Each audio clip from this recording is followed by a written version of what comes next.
Tollywood, Bollywood, politics, glamour, fashion, education, lifestyle. Only on Desired News. वास्तविकता वही जो हमने कही।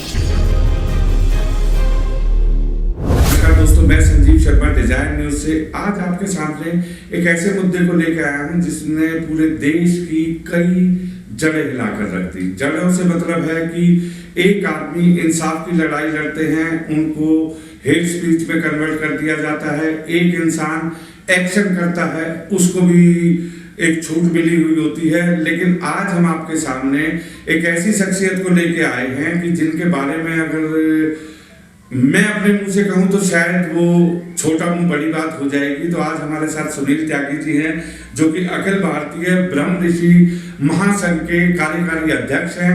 आज हम उनसे जुबानी जानना चाहेंगे कि जो ये धर्म संसद का मुद्दा है, ये एक्चुअल में मुद्दा क्या है और क्यों लोग इसके अंदर इन्वॉल्व होते जा रहे हैं, क्यों सरकार कहीं ना कहीं इसको एक हेट स्पीच का नाम देके और एक नया रूप देना चाहती है।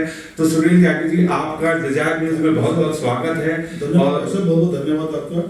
बड़ा अच्छा लगा सर आपके साथ डिजायर न्यूज आपकी बहुत ही मैं देखता हूँ और चारों तरफ आपका नाम है और बड़ी खुशी आपसे मिलकर भाई साहब। मैं ये जानना चाहूंगा त्यागी जी कि ये जो मुद्दा एक्चुअल में जिसको नाम दिया गया संसद का, ये क्या मुद्दा है? ये धर्म संसद के नाम से वैसे हरिद्वार में की गई थी। एक अपने धर्म को बचाने के लिए हमारे धर्म गुरु अगर हमें कोई शिक्षा दे रहे हैं कि भाई हमारा धर्म खतरे में है और दूसरे धर्म के लोग हमारे धर्म को खत्म करना चाहते हैं, वो कहते हैं कि भाई जो इस्लाम को यानी कि अल्लाह को और मोहम्मद साहब को नहीं मानता वो सब काफिर है, चाहे वो मुसलमान ही क्यों ना हो, उनको इस धरती पर रहने का कोई अधिकार नहीं है। और इनकी तो कुरान है, इस कुरान में 26 आयतें ऐसी लिखी हुई हैं जो मानवता के विरुद्ध हैं। आपने इस संसद के अंदर, धर्म संसद के अंदर वसीम रिजवी जी जो अभी जितेंद्र नारायण त्यागी बने हैं, धर्म परिवर्तन किया उन्होंने। वो वाकफ बोर्ड के चेयरमैन थे, बहुत बुद्धिजीवी आदमी है, कोई छोटे मोटे आदमी नहीं, अपनी स्वेच्छा से उन्होंने धर्म परिवर्तन किया है। जो पूरी धरती पूरी मानवता के खिलाफ है, जो पूरी धरती को खत्म करना चाहती है, जो मोहम्मद साहब को इस्लाम को नहीं मानती, अल्लाह को नहीं मानती है, उस मानव को धरती से खत्म करना चाहते हैं। ये जो संसद हुई है सिर्फ अपने धर्म को बचाने के लिए की थी। उन्होंने कहा था भाई जैसा ही बोलते हैं जिहादी है, आपको बताया ये अपने शरीर पर बम बांध के एक बम विस्फोट कर सकते हैं। पाकिस्तान से कितना विस्फोट हो रहा है, हमारे हिंदुस्तान में कितना विस्फोट हो रहा है। जब तक इस कुरान में 26 आयतें बाहर नहीं होंगी, हमारा ये देश कभी सुरक्षित नहीं रह सकता है। अभी इलेक्शन के अंदर लोगों ने भी इतनी बड़ी बड़ी धमकियां दी हैं कि हम 90,000 है या 20,000 है, हमें तो 15 दिन के लिए छूट दे दो, हम सब खत्म कर देंगे। इस तरह की धमकी दी गई है। इससे भी तो कुछ भी नहीं, आपको तो पता कितनी बड़ी बड़ी धमकी दी इन्होंने। अगर इनका आज तक कुछ नहीं हुआ, हमारे एक महाराज जी यति बाबा नरसिंह गिर जी महाराज महामंडलेश्वर जुना अखाड़े के, उन्होंने सिर्फ ये बोला है कि भाई ये लोग ये बात कह रहे हैं, हमारे धर्म के विरुद्ध बोल रहे हैं।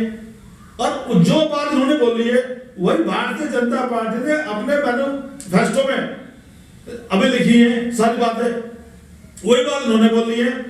और जो धारा पर लगी है, बाई चांस जिस दिन कोर्ट के अंदर ये सुनवाई चल रही थी, मैं भी मौजूद था, तो वकील ने पूछा भाई ये जो धारा जो आपने धारा लगाई है और जो जिसने ये रिपोर्ट करी है, ये तो सोशल मीडिया से उठा करी है और सोशल मीडिया का इसमें ना कोई टाइम है, ना कोई डेट है, ना कुछ है।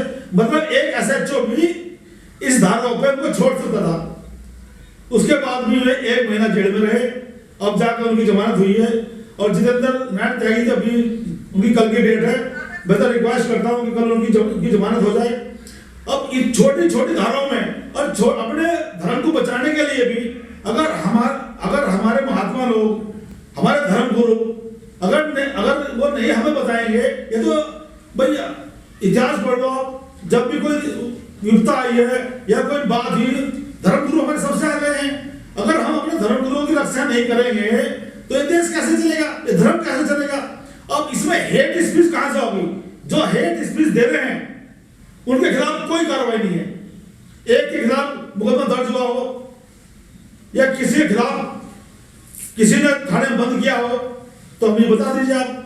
एक तरफ तो हमारे धर्म गुरुओं के ऊपर ये सरकार आई है, मैं तो सरकार से भी कहना चाहता हूं कि अपने धर्म गुरुओं को बचाओ, नहीं तो ये देश ही खत्म हो जाएगा। भाई इनकी कुरान इनको आप पढ़ो, अगर उसमें 26 आयत गलत है, मैं सुप्रीम कोर्ट से भी कहना चाहता हूं कि आप एक बार इसको संज्ञान में तो लाओ कम से कम। अगर ये गलत है इनको हटा दी जाए। अगर एक देश सुरक्षित हो सकता है और मुसलमान हिंदू मिलकर रह सकते हैं। नहीं, आपने बहुत अच्छी बात कही। देखिए सुनील त्यागी जी कि जो सबसे बड़ा आज के टाइम में इशू है, आपकी सारी बातों से जो मेरे को लग रहा है, उसमें एक इशू हमें लग रहा है कि कहीं ना कहीं जो हमारे धर्म गुरु हैं उनको प्रोटेक्शन नहीं मिल पा रही है। क्योंकि देखिए आपने बिल्कुल सही कहा कि हेट स्पीच तो अगर कई दफे जो हो जाती है, और अगर हमें अपने धर्म को बचाने के लिए वो आगे आते हैं तो वो इतने वो तो नहीं है। वो तो हमेशा से जो है, अगर हम अपने धर्म गुरुओं की बात करें तो उन्होंने तो देश के लिए अपनी पूरी की पूरी जिंदगी लगा दी। तो धर्म गुरुओं की प्रोटेक्शन तो वाकई एक बहुत इंपॉर्टेंट मुद्दा है, और आप लोग ये उठा रहे हैं तो ये भी बड़ा काबिल तारीफ है कि क्योंकि धर्म गुरु ही है जो हमारे संस्कारों को आज बचाए हुए हैं। अभी दासनाथ महाराज बाबा नरसिंहनाथ गिर जी महाराज, उनके ऊपर 4 बार तो मंदिर के अंदर हमला हो चुका है, 4 बार। और उसमें से एक हमारे एक दिन वो अंदर थे बाई चांस महादेव की उन पर कृपा है, और नीचे साधु थे, तो वो साधु उनको समझ के उनको चक्कुओं से पूरा गोल दिया, पूरा फाड़ दिया शरीर का। वो तो खैर बच गए बेचारे, कैसे महादेव कृपा रहे, वो बच गए बेचारे। मतलब 4 बार हमला हो चुका है। अभी भी कई बार उनकी जो भी उग्रवादी पकड़ा जाता है दिल्ली के अंदर है कहीं भी, वो जो बताता है कि हम तो इसकी हत्या करने के लिए आए थे महाराज जी की। तो कम से कम अभी विश्वास जी हमारे कवि जिन्होंने केजरीवाल के ऊपर, कुमार विश्वास जी केजरीवाल के ऊपर उन्होंने जो बोला है वैसे तो सच्चाई है सारी, इसमें कोई वो नहीं है। और कुमार विश्वास जी बहुत अच्छे कवि है, वक्ता है, मैं उनकी बहुत इज्जत करता हूँ। वायु सेना की उनको सुरक्षा दी गई है। अब जिनके ऊपर 4 बार हमला हो चुका, आप उनको कोई सुरक्षा दे रहे हो? भाई कम से कम उनको तो वायु सेना की सुरक्षा मिलनी चाहिए। भाई हमारे धर्म गुरु है, हमारे लिए सारे काम कर रहे हैं, धर्म को बचाने के लिए काम कर रहे हैं, हमारे बच्चों के भविष्य के लिए आगे अपनी जिंदगी दांव पर लगा रखी उन्होंने। पूरे वर्ल्ड का रिकॉर्ड है 300 करोड़ का उनके ऊपर इन मुल्लाओं ने 300 करोड़ का मारने के लिए इनाम रखा हुआ है। और बताओ जिसके ऊपर 300 करोड़ का इनाम रखा हुआ है, पूरा उनको मारने के है, कम से कम उनको सुरक्षा देनी चाहिए। मैं अपने प्रधानमंत्री से, अमित शाह से, आपके चैनल के माध्यम से रिक्वेस्ट करना चाहता हूं कि उनको वायु सेना की सुरक्षा दी जाए। नहीं देखिए सुनील त्यागी जी, हम भी सरकार से जो है एक ही गुहार लगाएंगे कि जो ये धर्म संसद का मुद्दा है, इसमें जो हमारे इतने बड़े बड़े धर्म गुरु जो है सामने आ रहे हैं, वो सिर्फ हमारी संस्कृति को बचाने के लिए आ रहे हैं। एक बात और सुनील त्यागी जी, देखिए लोग जानना चाहते हैं कि आज धर्म कहाँ पे जो है सुरक्षित नहीं है हमारा। अगर आप उस पर थोड़ी सी रोशनी डालें कि किन किन वजह से हमें महसूस होता है कि धर्म कहीं ना कहीं सुरक्षित नहीं है। देखो हमारा धर्म है जी, हमारा धर्म दुनिया का देखो सबसे बड़ा धर्म है। हमारे 700 गुरुकुल थे, 7 लाख गुरुकुल थे हमारे, जहां हमारी ये शिक्षा हमें वो पढ़ाई जाती थी, जिससे हमारा धर्म सुरक्षित रहे, हम धर्म के बारे में अपने जान सके। हमारे संस्कार जो हमारे संस्कार थे, माँ बाप के पैर छूना, दबाना, इज्जत करना, और हमारा देश कैसे चले, हमारा घर कैसे चले, वो सब संस्कार हमें दिए जाते थे। उसमें हमारी जो संस्कृति है, हमारा जो इतिहास है, इन्होंने ऐसा चेंज कर दिया। जो हमारे योद्धा थे जिन्होंने ये देश आजाद करा, मुगलों के खिलाफ लड़ाई लड़ी, उनको खत्म कर दिया इतिहास से। उनको विलेन बना दिया, और जो विलेन थे उनको हीरो बना दिया उन्होंने।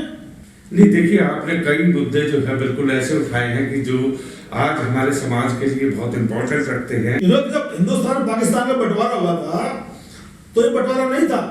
आप मानते हो जब बंटवारा हुआ, जिसकी संज्ञा दी उन्होंने, धर्म का आधार पर बंटवारा हुआ था। वे मुसलमान वहां रहेंगे, हिंदू यहाँ रहेंगे, मतलब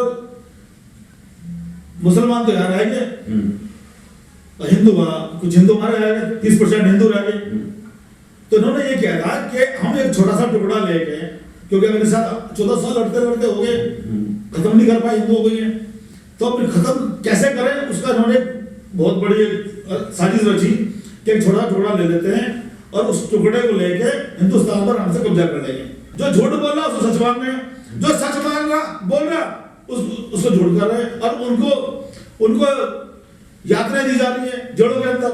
धर्म अगर हमारे धर्म गुरु इस तरह खत्म कर देगा तो हमारे बोलने वाला कौन मिलेगा, और कौन हमारे हेल्प करेगा, कौन हमारे आगे आएगा? हमें आज तक इन्होंने बचाया। ये बहुत अच्छा है। और दोस्तों देखिए, आज हमने सुनील त्यागी जी के साथ जो मिलकर हमने एक इनके विचार रखे। देखिए, आज अगर धर्म कहीं हमारा संकट के अंदर है, सबको सामने आना पड़ेगा और तभी हम एक अच्छे देश की कामना कर सकते हैं। आज विकास एक मुद्दा है। सबसे पहले मैं रिक्वेस्ट करता हूँ सरकार से कि जनसंख्या बिल लेकर आए और तुरंत इस पर लगाम लगाई जाए, नहीं तो ना विकास होगा ना रोजगार होंगे, क्योंकि हर साल इतने रोजगार कहाँ से पैदा होंगे, कहाँ से इतने मकान पैदा होंगे? आज मोदी जी 80 लाख बनाकर दे रहे, उससे पहले बनाकर दिए वो 1.5 लाख रहे, लेकिन हर साल कहाँ तक 80 लाख रुपए 80 लाख मकान बनाकर देंगे इनको? नहीं, बिल्कुल। देखिए, ये मुद्दा भी एक बहुत अहम है आज के टाइम में और सरकार इस पे काम भी कर रही है कि अगर जनसंख्या नियंत्रण कानून नहीं आता है तो ये भी देश के लिए, जिस हिसाब से हमारी पॉपुलेशन बढ़ रही है, उस पॉपुलेशन को हमें रोकना होगा, क्योंकि देश के विकास के लिए पॉपुलेशन एक बहुत बड़ा मुद्दा है। और दोस्तों, मैं डिजायर न्यूज के माध्यम से आज हमने 3-4 टॉपिकों पर बात करी है और सुनील त्यागी जी ने अपनी बेबाक राय रखी है। देश के लिए, धर्म के लिए जो वो लड़ाई लड़ रहे हैं, कोई धर्म गुरु हेट स्पीच नहीं देता, जैसा कि हम देखते हैं। उसको अगर चीजों को तोड़ मरोड़ कर पेश किया जाए वो एक बात अलग है, लेकिन जो धर्म गुरु हमारे आज धर्म की रक्षा कर रहे हैं, मैं उनका सम्मान करता हूं, डिजायर न्यूज उनका सम्मान करता है। तो इसी के साथ मैं सुनील त्यागी जी का तहे दिल से शुक्रिया अदा करूंगा कि आप डिजायर न्यूज में आए, आप अपनी बेबाक राय रखी। थैंक यू वेरी मच दोस्तों। ऑन डिजायर न्यूज, वास्तविकता वही जो हमने कही।